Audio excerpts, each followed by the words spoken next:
Cette femme regrette d'avoir écrit les défauts de son mari. Un homme et une femme se sont mariés. Ils ont organisé une grande fête.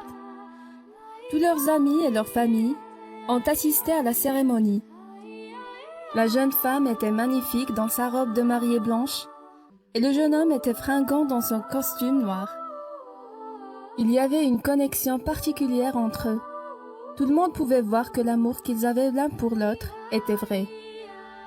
Quelques mois plus tard, la femme a fait une proposition à son mari et lui a dit « J'ai lu dans un magazine, il y a quelque temps, comment nous pouvons renforcer notre mariage. Chacun de nous écrira une liste des choses qu'il trouve un peu agaçantes chez l'autre.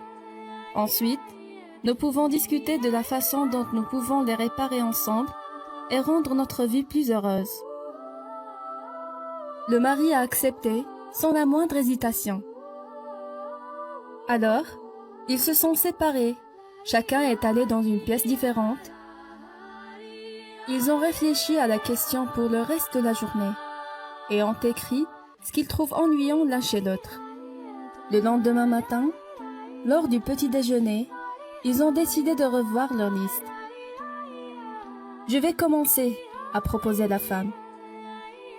Elle a sorti sa liste et il y avait tellement de choses à écrire, de quoi remplir 3 pages.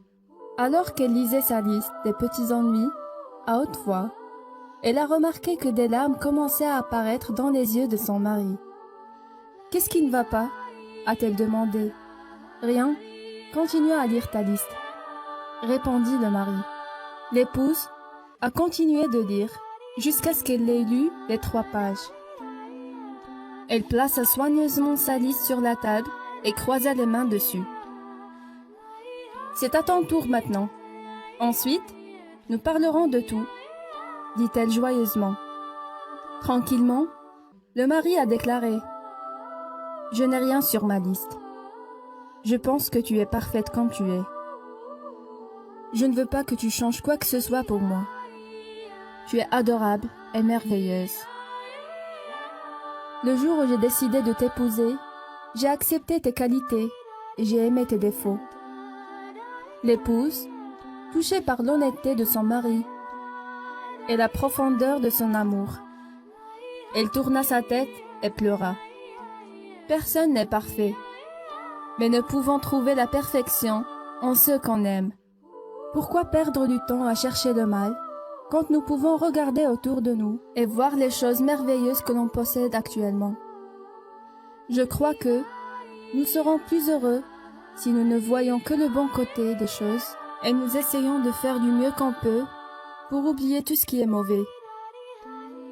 Il y a suffisamment de fois où nous sommes déçus, déprimés, perdus et agacés. Nous n'avons nullement besoin d'aller chercher des problèmes là où il n'y en a pas.